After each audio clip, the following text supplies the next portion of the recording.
అక్కా చెల్లి అన్నా తమ్ముల అనుబంధమే రాఖీ పౌర్ణమి. ఆ రాఖీ పౌర్ణమికి సంబంధించి ఇప్పటికే మార్కెట్లోకి డిఫరెంట్ రాఖీలు దర్శనమిస్తుంటాయి. డిఫరెంట్ రాఖీలను అలా అన్నా తమ్ములకు రాఖీలు కడుతూ వాళ్ళు ఆనందాన్ని పొందుతారు. కానీ పర్యావరణాన్ని పరిరక్షిస్తూ ఖచ్చితంగా కూడా పర్యావరణంలో మనం భాగస్వామి కావాలనే కాన్సెప్ట్తో మట్టితో రాఖీలు చేస్తున్నారు. ప్రస్తుతం మనం నల్గొండ కేంద్రంలోని డైనింగ్ రెస్టారెంట్ కింద ఉన్నాం. ఇక్కడ మనం ఒకసారి చూడొచ్చు రాఖీ పౌర్ణమికి సంబంధించి న్యాచురల్గా మట్టితోటి రాఖీలను తయారు చేస్తున్నారు. ఇందులో సీడ్స్ ఉంటాయి.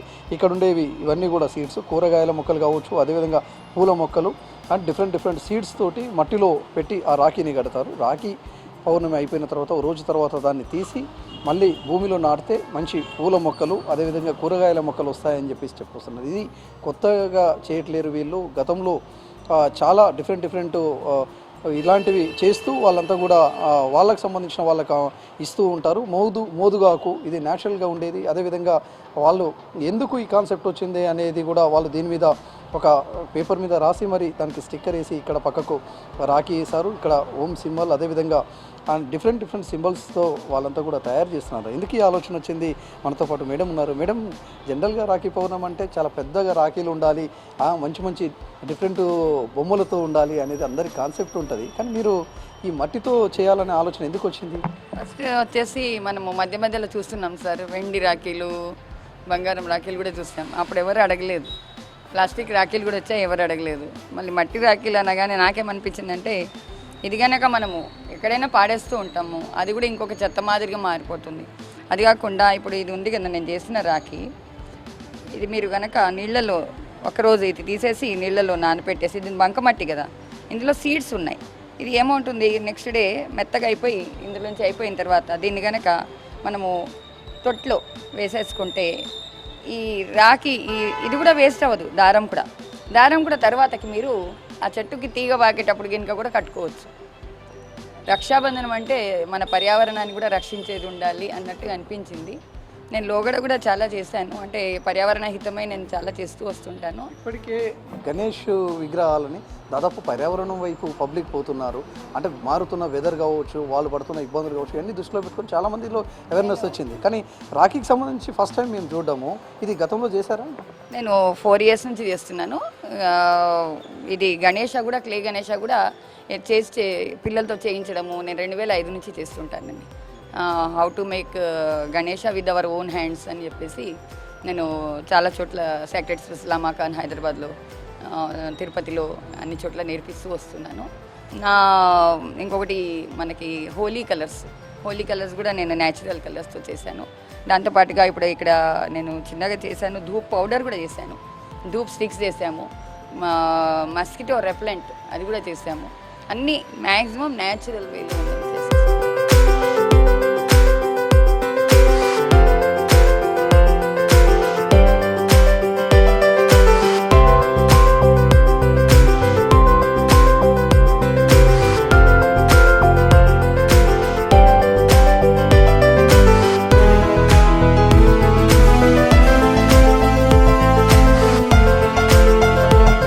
చేసే వాళ్ళకి ప్రజలకి ఏం కావాలనో అది వ్యాపారంగా మలుచుకుంటారు. మరి మీ కాన్సెప్ట్ ఇది వ్యాపారమా, లేకపోతే జనరల్గా చేయాలనే తపన, లేకపోతే పర్యావరణాన్ని పరిరక్షించాలనే ఆలోచననా? మెయిన్ అంటే పర్యావరణాన్ని నా వంతుగా నేనేం కృషి చేస్తున్నాను. దానికి మెయిన్ సపోర్ట్ ఏంటంటే మా వారును మా అబ్బాయి కూడా ఇస్తారు, బాగా మంచి సపోర్టు. దాని తర్వాత నేను నెక్స్ట్ జనరేషన్కి నా వైపు నుంచి ఏమి ఇవ్వగలుగుతున్నాను. ఇప్పుడైతే అంతే చూస్తున్నాం, గ్లోబల్ వార్మింగ్ అయింది, అదేంది, ఇంత పెద్దవి వింటున్నాము. అయితే వీటికి కొంచెం మనము ఇంటర్నల్గా అని చెప్తే నెక్స్ట్ జనరేషన్స్కి వాళ్ళు అవి కూడా కొనుక్కొని దిగుతారా, ఇవి కూడా కొనుక్కొని తాగుతారా అన్నట్టు కొంచెం భయం వేస్తుంది. కొంచెం లోపల నుంచి ఒక ఫియర్ ఉంటుంది మనం కూర్చొని కనుక ఆలోచిస్తే 2 నిమిషాలు. అయితే అట్లా కాకుండా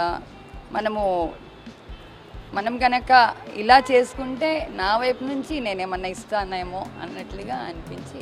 మేడం, ఈ రాఖీకి సంబంధించి ఎంత తయారు చేయడానికి ఎంత టైం పడుతుంది, మీకు ఎంత ఖర్చు అవుతుంది? ఖర్చు అనేది ఏం అవ్వలేదు సార్. కేవలం ఈ ఉంది కదా మీ దగ్గర ఇక్కడ చూస్తున్నారు బంకమట్టి, ఈ మట్టికి కుమ్మరి వాళ్ళ దగ్గర ఆశ్రయించాను. మిగతాది ఏంటంటే నేను ఇదంతా ఇంట్లో ఉన్న గింజలతోటే, తులసి గింజలు ఉన్నాయి, సీత జడ పూలు ఉన్నాయి. ఆ గింజలను నేను కొంచెం జాగ్రత్త పరుస్తాను. అవి వచ్చేసి ఇందులో వాడేసుకుంటాను.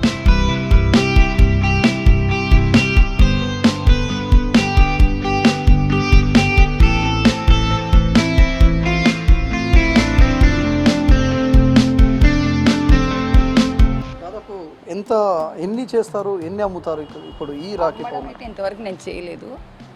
ఫ్రెండ్స్కి, రిలేటివ్స్కి. ఫస్ట్ ఆఫ్ ఆల్ కొంతమంది నన్ను పోనీలే మా రాఖీతో పాటు ఇది కట్టుకుంటాంలే అనే వాళ్ళు కూడా ఉన్నారు.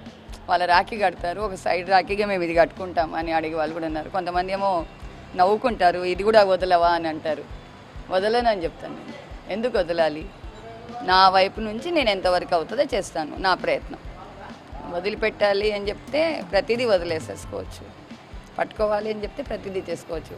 మనకి సహజ వనరుల నుంచి వస్తున్నదే కదా, ఇది ఏదో పెద్ద చేసేది ఏం లేదు. గిఫ్ట్ దేవునికి నచ్చుతుందా అంటే దాంట్లో కనుక చెట్టు అయితే దేవునికి నచ్చితేనే కదా చెట్టు ఇస్తాడు. అదర్వైజ్ చెట్టు ఎలా వస్తుంది?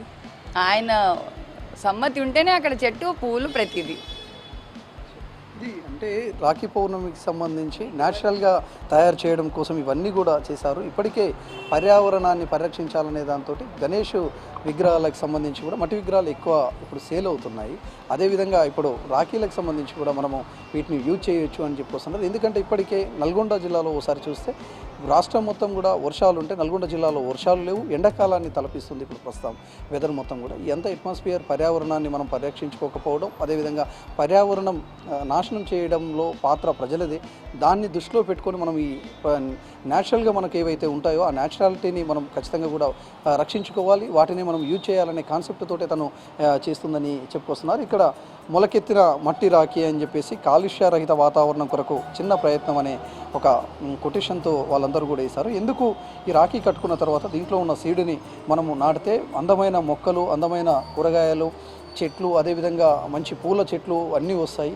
ఇది మళ్ళీ ఆ చెట్టు ఎదుగుతుంటే కూడా మన అంటే అక్క కానీ చెల్లి కానీ మన కట్టిన రాఖీ మళ్ళీ గుర్తొస్తుంటుంది. అదొక సంతోషానికి సింబాలిక్ అనే కాన్సెప్ట్తో తను చెప్పుకొస్తున్నారు. ఇయే కాదు, ఇంకా మట్టి విగ్రహాలు, అదేవిధంగా కాలుష్య రహితంగా తయారు చేసే కలర్లు, హోలీకి కలర్లు, ఇవన్నీ కూడా తను తయారు చేస్తున్నానని చెప్పుకొస్తున్నారు. ఇది సేల్ కూడా కాదు, దగ్గరి బంధువులకు, రిలేటివ్స్కి, స్నేహితులకు అందరికీ కూడా పంచుతానని చెప్పేసి తన సంతోషం కోసమే ఇవన్నీ కూడా కాన్సెప్ట్తో చేస్తున్నానని కూడా చెప్పుకొస్తున్నారు. ఇది రాఖీ పౌర్ణమికి సంబంధించి తను చేసిన మట్టి రాఖీలకు సంబంధించిన అప్డేట్. కెమెరా పర్సన్ రఘుతో శేఖర్, విజిట్ న్యూస్, నల్గొండ జిల్లా.